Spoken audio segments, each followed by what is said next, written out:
తిరిగి BCN news కి స్వాగతం. ప్రజలు మార్పు కోరుకుంటున్నారని, అందుకే కేంద్రంలో కాంగ్రెస్ పార్టీ అధికారంలోకి రావడం ఖాయమని తిరుపతి మాజీ ఎంపీ మరియు కాంగ్రెస్ పార్టీ తిరుపతి పార్లమెంట్ అభ్యర్థి చింతా మోహన్ అన్నారు. తిరుపతి జిల్లా గూడూరు పట్టణంలోని పాత బస్టాండ్ సెంటర్ వద్ద ఆయన మీడియాతో మాట్లాడుతూ, ఇటీవల జరిగిన ఎన్నికల్లో అధికారులు చూసి చూడనట్టు వ్యవహరించడంతో విచ్చలవిడిగా డబ్బు పంపిణీ జరిగిందని ఆరోపించారు. కాంగ్రెస్ పార్టీ కేంద్రంలో అధికారంలోకి రాగానే దుగ్గరాజపట్నంలో ఓడరేవు నిర్మాణం జరిగి తీరుతుందని, తద్వారా స్థానిక యువతకు ఉపాధి అవకాశాలు కలుగుతాయని తెలియజేశారు. జూన్ 4వ తేదీన ఎన్నికల కౌంటింగ్ లో కాంగ్రెస్ పార్టీ విజయం సాధించడం ఖాయమని ధీమా వ్యక్తం చేశారు. ఇద్దరు డబ్బులు పంచుకున్నారు. పంచతోటి రామకృష్ణారావు గారు చేతులు దండాలు పంచాడు, అంతేగాని మేమేం చేయలేకపోయినాం. డబ్బులు బాగా పంచుకున్నారు దర్జాగా. ఏదెట్లాగైనా కూడా ఓటర్లు ప్రజలు చాలా విజ్ఞతతో తీసుకున్నారు, కానీ వేసింది ఒక్కొక్క దగ్గర. మరి ఖచ్చితంగా జగన్ వ్యతిరేక పవనాలు కనిపిస్తున్నాయి ఆంధ్రప్రదేశ్ రాష్ట్రంలో. ఇక్కడ అక్కడ కొంచెం మార్పులు ఉండొచ్చు, కానీ జగన్ వ్యతిరేక పవనాలు కనిపిస్తున్నాయి. రేపు రాబోయేటువంటి అసెంబ్లీ ఎన్నికల్లో మరి మార్పు కనిపిస్తూ ఉంది స్పష్టంగా. కేంద్రంలో అయితే చాలా స్పష్టంగా కనిపిస్తూ ఉంది. మోడీ వ్యతిరేక ప్రభుత్వం ఖచ్చితంగా కేంద్రంలో రాబోతూ ఉంది. అన్ని రాజకీయ పార్టీలు మన ఆంధ్రప్రదేశ్లో గెలిచిన వాళ్ళు కూడా మాతో కలుపుకొని పోయే అవకాశాలు మెండుగా ఉన్నాయి. ఖచ్చితంగా మేము కాంగ్రెస్ ప్రభుత్వాన్ని ఏర్పాటు చేయబోతాం.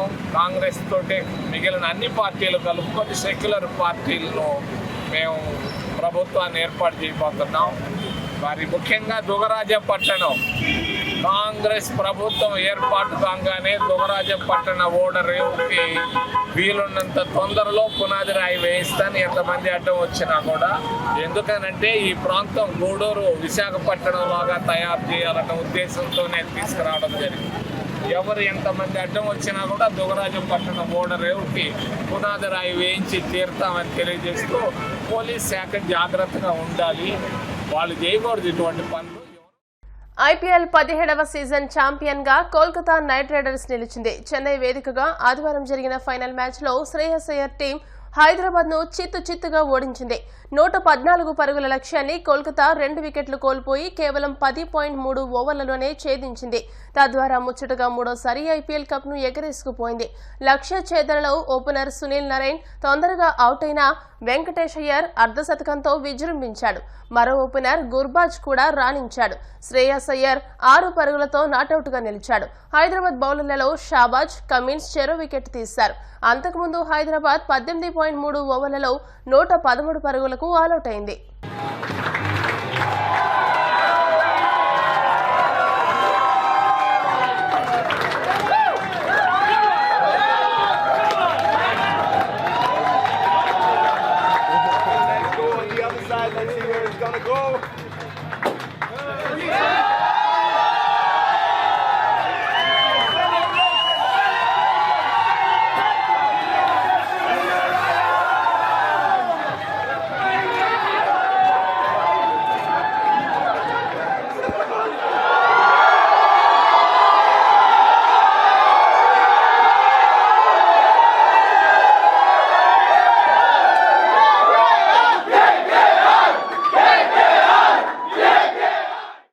కాకినాడ సిటీ నియోజకవర్గానికి సంబంధించి ఈవీఎంలు జేఎన్టీకే ఆవరణలో సివిల్ బ్లాక్ లో పటిష్ట నిఘా మధ్య భద్రంగా ఉన్నాయని కాకినాడ సిటీ నియోజకవర్గ రిటర్నింగ్ ఆఫీసర్ జె వెంకట్రావు పేర్కొన్నారు. కాకినాడ కార్పొరేషన్ కార్యాలయంలో ఆయన మీడియాతో మాట్లాడుతూ, కాకినాడలో కురిసిన భారీ వర్షానికి కాకినాడ జేఎన్టీయూ స్ట్రాంగ్ రూమ్ లో ఉన్న ఈవీఎం, వీవీప్యాట్లకు ముందస్తుగానే తగిన రక్షణ తీసుకున్నట్లు వెంకట్రావు తెలిపారు. వర్షపు జల్లు స్ట్రాంగ్ రూమ్ లోకి రాకుండా 5mm సీట్లను ఏర్పాటు చేశామన్నారు. ప్రజలు, రాజకీయ పార్టీ నాయకులు, కార్యకర్తలు ఎవరూ ఆందోళన చెందాల్సిన అవసరం లేదని పేర్కొన్నారు. స్ట్రాంగ్ రూమ్ ను ఎప్పటికప్పుడు పర్యవేక్షించడం జరుగుతుందని తెలియజేశారు. జనరల్ ఎలక్షన్కి సంబంధించి కాకినాడ సిటీకి సంబంధించినటువంటి స్ట్రాంగ్ రూమ్స్ ఏవైతే కౌంటింగ్ హాల్స్ ఉన్నాయో అవన్నీ కూడా జేఎన్టీయూ సివిల్ ఇంజనీరింగ్ బ్లాక్లో ఫస్ట్ ఫ్లోర్లో అవన్నీ లొకేట్ చేయడం జరిగింది. అవి నిన్న సాయంత్రం వర్షం పడినప్పటికీ కూడా ముందుగా తీసుకున్నటువంటి జిల్లా యంత్రాంగం ముందుగా తీసుకున్నటువంటి ముందు జాగ్రత్త చర్యల వల్ల ఎక్కడ కూడా ఎటువంటి వాటర్ కానీ ఎటువంటి లీకేజ్ కానీ ఎక్కడ ఏం లేదు. కంప్లీట్గా అది వర్షం పడుతుండగా మేము వెళ్ళి ఇన్స్పెక్ట్ చేయడం కూడా జరిగింది. ప్రతి ఒక్క దగ్గర కూడా ఈ కారిడార్లో కానివ్వండి లేదా కిటికీల వద్ద కానివ్వండి, ముందే కట్టినటువంటి వాల్స్తో పాటు వాటి మీద కూడా మన ఏదైతే 19 mm షీట్ వేయడంతో పాటు దాని మీద టార్పాలిన్ షీట్ కూడా కంప్లీట్గా వేసి కవర్ చేయడం వల్ల not even single drop of water కూడా ఎక్కడ ఏమీ లేదు. కంప్లీట్గా నేనే పర్సనల్గా వెళ్ళి ఇన్స్పెక్ట్ చేశాను. ప్రతి దగ్గర ఆర్ఓస్ కూడా వెళ్ళి ఇన్స్పెక్ట్ చేయడం జరిగింది. కాబట్టి ఎటువంటి లీకేజెస్ లేవు. దాని గురించి ఎవరు ఎటువంటి అనుమానాలు కానీ ఆందోళన కానీ పడాల్సిన పని. వేసవి సెలవులు కావడంతో తిరుమలలో భక్తుల రద్దీ కొనసాగుతోంది. శ్రీవారి దర్శనానికి 30 గంటల సమయం పడుతోంది.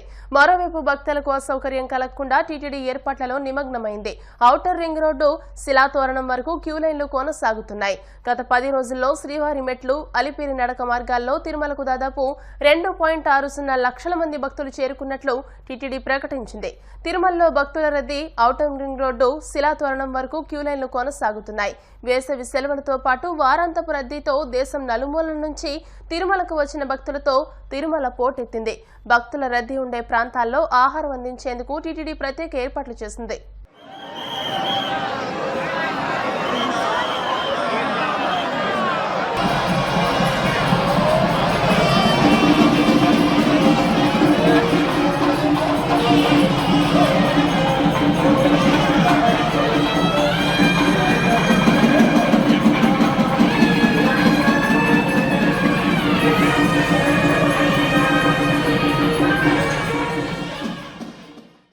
శాసన మండలికి జరుగుతున్న ఈ పట్టభద్రుల ఎమ్మెల్సీ ఎన్నికల్లో ప్రతి గ్రాడ్యుయేట్ ఓటు హక్కును వినియోగించుకోవాలని మాజీ మంత్రి సూర్యాపేట ఎమ్మెల్యే గుంతకండ్ల జగదీష్ రెడ్డి కోరారు.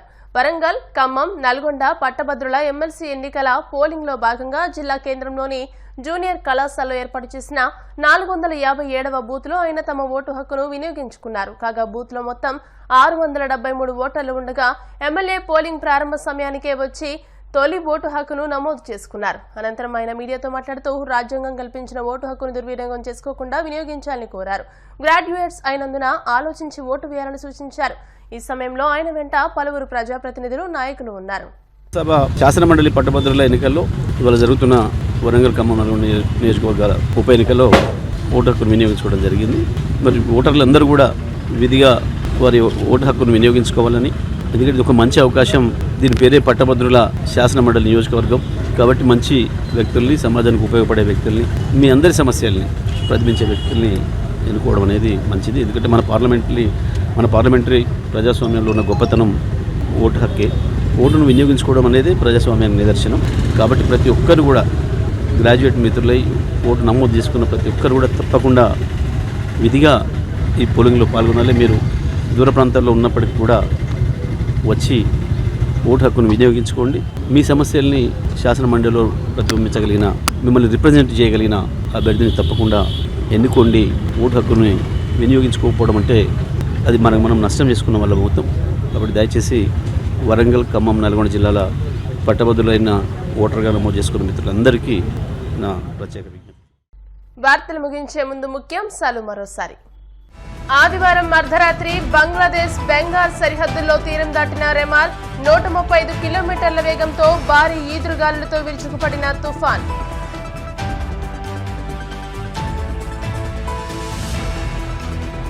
అధికారంలోకి రాబోయేది తామేనన్న టీడీపీ నేత బోండా ఉమా. జూన్ 4న ప్రజాప్రభుత్వం ఏర్పడుతుందని ధీమా.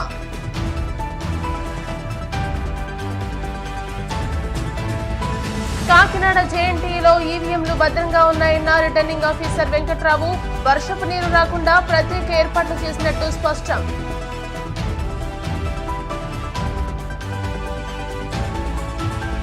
ఐపీఎల్ 17వ సీజన్ ఛాంపియన్ గా కోల్కతా నైట్ రైడర్స్. ముచ్చటగా 3వ ఐపీఎల్ కప్ ను ఎగరేసుకుపోయిన టీం. ఈ వార్తలు ఇంతటితో సమాప్తం. మరిన్ని వార్తా విశేషాలతో నెక్స్ట్ బులెటిన్ లో మళ్ళీ కలుసుకుందాం. అంతవరకు సెలవు, నమస్కారం. చూస్తూనే ఉండండి BCN న్యూస్.